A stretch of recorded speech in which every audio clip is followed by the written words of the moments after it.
बैठे हैं, मैं इस बात को कहना चाहूंगा कि राजनीति में तो लड़के SC/ST आरक्षण तो आजादी के तुरंत बाद ले लिया गया था, OBC मंडल आरक्षण तो केंद्र में 90 के दशक में ले लिया गया था, लेकिन क्या आज हम सुप्रीम कोर्ट, हाई कोर्ट में आरक्षण ले पाए हैं? क्या कोई बता सकता है कि जिस बुलडोजर न्याय के नाम पर बुलडोजर अन्याय किया जा रहा है, उस देश में बुलडोजर पर पूरी तरीके से रोक लगाने के लिए एक BR गवई नाम के जो अनुसूचित जाति से आने वाले एक सुप्रीम कोर्ट के जज के आने के बाद ही अंततः बुलडोजर पर परसों ही यह सुनवाई में बात सामने आया है कि अगर किसी के घर में कोई अपराधी है तो उस अपराध के जुर्म में किसी का घर नहीं ढहाया जा सकता है। और यह जो बुलडोजर न्याय के नाम पर जो अन्याय हो रहा है, उसकी सच्चाई क्या है? बुलडोजर उसी के घर पे चल रहा है जिसके बारे में पहले पता होता है कि यह भाजपा के देश तोड़ने की राजनीति के खिलाफ है। जो मुसलमान का घर है, मुसलमान के पेट्रोल पंप है, जो यादव टाइटिल है, उसके घर पे बुलडोजर चल रहा है। यहाँ पे सभी लोग सुप्रीम कोर्ट में, हाई कोर्ट में आए दिन न्याय के ऐसे ऐसे मारे हुए लोगों से मिलते हैं जिनको मैं क्या कोई मामला बताऊंगा, लेकिन फिर भी मेरे ज़हन में उत्तर प्रदेश की एक बड़ी ही लोकप्रिय घटना याद आ रही है, जिसमें मंगेश यादव नाम के एक बहुत ही कम उम्र के लड़के को, मुझे लग रहा है वो 24-25 साल के लड़के थे, मंगेश यादव के घर पर जब वहां पर उत्तर प्रदेश की STF टीम पहुंची, कहा गया कि मंगेश यादव बहुत बड़े बाहुबली गुंडे थे,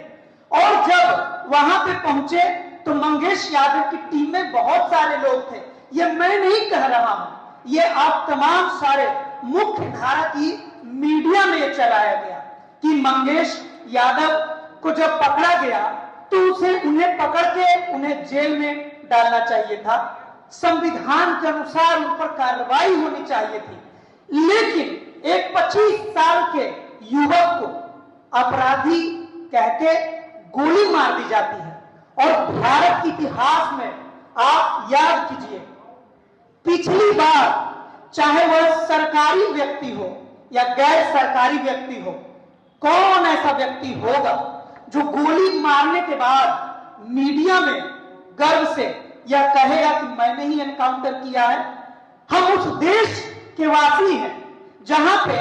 साफ साफ गौतम बुद्ध की विचारधारा की प्रशंसा तो खुद प्रधानमंत्री नरेंद्र मोदी भी विदेशों में करते हैं, लेकिन जब अपने देश में उन्हीं की सरकार के अंतर्गत और उत्तर प्रदेश में योगी आदित्यनाथ की सरकार में जितना अन्याय एनकाउंटर के नाम पे किसका हुआ, आप देखेंगे न वहां कोई लोकतंत्र को मान रहा है, न कोई संविधान को मान रहा है। मैं बहुत ही कम शब्द में अपनी बात ये कह के खत्म करना चाहता हूं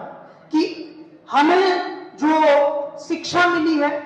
जो हमें आवाज मिली है, जो हमें ज्ञान मिली है,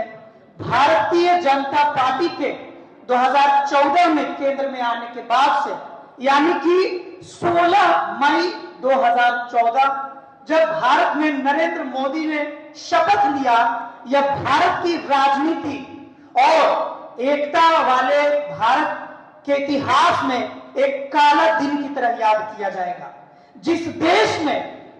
मुसलमान नाम के, आप कह रहे हैं कि फल वाले से नाम पूछो कि मुसलमान का फल वाला है तो उससे हम फल नहीं खरीदेंगे, मुसलमान छोले कुलचे खिला रहा है उससे छोले कुलचे नहीं खाएंगे, लेकिन उसी नरेंद्र मोदी की सरकार में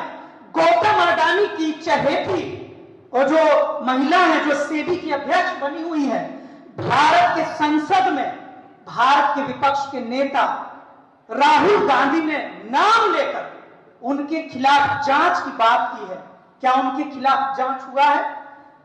50 रुपए, 60 रुपए, 70 रुपए किलो सेब बेचने वाले में आप हिंदू मुसलमान ढूंढ रहे हैं, लेकिन पूरे देश के आने वाली पीढ़ी को बेरोजगार करके बर्बाद करने वाले, पूरे देश की संपत्ति को बेच देने वाले, पूरे देश में जो एकता है, जाति धर्म में इतनी लड़ाई झगड़े की बात कभी नहीं थी, ऐसे लोगों को आप बढ़ावा दे रहे हैं, खातों रुपए दे रहे हैं। आपको मैं एक और उदाहरण दे दूं कि आज बहुत छोटे छोटे जगह पे क्या चल रहा है। दिल्ली के नई दिल्ली रेलवे स्टेशन पे आप सभी जानते हैं कि वहां पर एक SRID नाम का डीलक्स शौचालय खुला। ये नरेंद्र मोदी की सरकार में हुआ है। लालू यादव पर इस मामले में कई मुकदमे हाल में भी दर्ज किए गए कि जब वे रेल मंत्री थे तो उन्होंने जमीन दो और नौकरी पाओ स्कीम के तहत भ्रष्टाचार किया, जो अभी तक कहीं साबित नहीं हो पाया है। लेकिन मैं जो आपको भ्रष्टाचार बता रहा हूं, यहां से नई दिल्ली पास में है, आप जाके खुद देख सकते हैं। Shri Ram institute of development यानी SRID नाम के किसी संगठन जो कि वेबसाइट पे आपको नहीं मिलेगा, ये संगठन पूरे भारत के रेलवे स्टेशन पर डीलक्स शौचालय का धंधा करता है, कहीं रेट चार्ट नहीं लगाता है। क्या यह भारत में रेलवे विभाग में सबसे बड़ा भ्रष्टाचार है कि नहीं है? आप तय कीजिए। जिस देश में 5 रुपए, जो कि मैं मानता हूं बहुत फिर भी महंगा है, तो सरकार को फ्री करना चाहिए। अब यहाँ पर मेरी माँ समान आंटी बैठी हुई है, हमको तो चाची जैसा, जो मैं बिहार से हूँ, मैं कहूंगा मेरी चाची समान जो लोग महिलाएं भी बैठी हैं।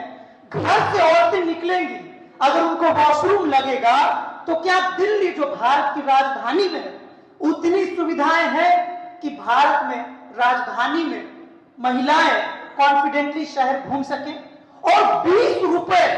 डीलक्स शौचालय में नई दिल्ली रेलवे स्टेशन में लिया जा रहा है। गरीब लोगों को